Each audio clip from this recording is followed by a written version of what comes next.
Magandang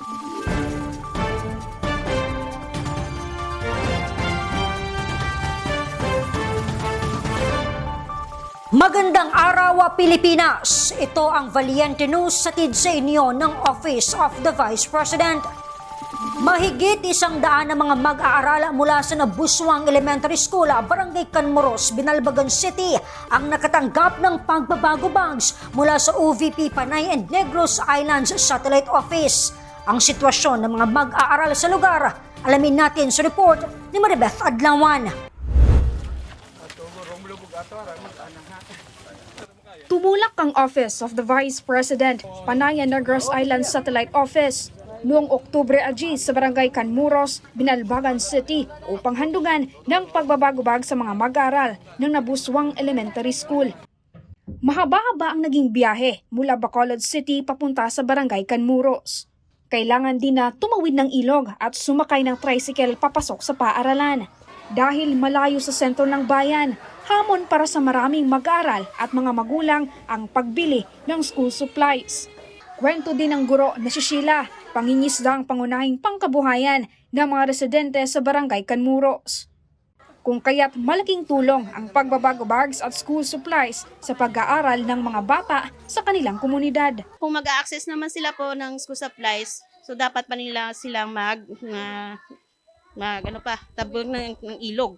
Malaking blessing po para sa amin at hindi na magkandogaga na excited pag sinabing may bisita o tatanungin agad kami anong gagawin o pag sinabi namin sige behave kayo kasi meron kayong mga school supplies na blessings na pupunta na naman aabot sa atin kaya na ito salamat ako at kompleto sila ngayon, walang absent.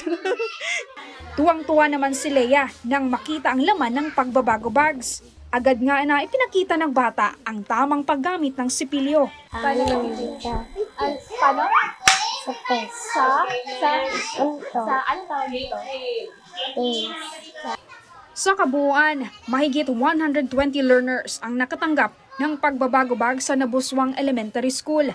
Maliban sa Barangay Canmoros, Binalbagan City, binisita rin ng OVP Panay and Negros Islands Satellite Office ang Kumaliskis Elementary School sa Don Salvador, Benedicto sa Negros Occidental.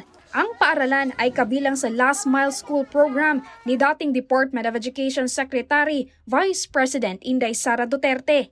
Mahigit 90 na mga mag-aaral ang nahandugan ng pagbabago bags. Kabilang na nito si Simon na masayang ipinasilip ang laman ng kanyang bagong bag. Notebook na ano? Notebook og Kaputi. notebook og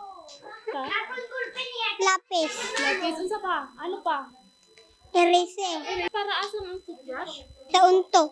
unsaon paggamit sa toothbrush unsaon panggamit sa Kupetan. paano Sa kabuuan, umabot na sa 24,666 pagbabago bags ang kanilang ipinamahagi simula noong 2023 hanggang Oktubre ngayong taon. Mula dito sa Bacolod City, ako po si Maribeth Adlawan, lahat para sa Diyos, bayan at pamilyang Pilipino. Valiente News. Abangan! OVP Panay and Negros Islands tuloy-tuloy ang pagsasagawa ng tree planting activity. Naging progreso ng mga itinanim na puno sa Himamaylan City, Negros Occidental ating kumustahin. Ako si Claudette Loreto para sa makabuluhan, naninindigan at matapang ng mga ulat at impormasyon. Maraming salamat!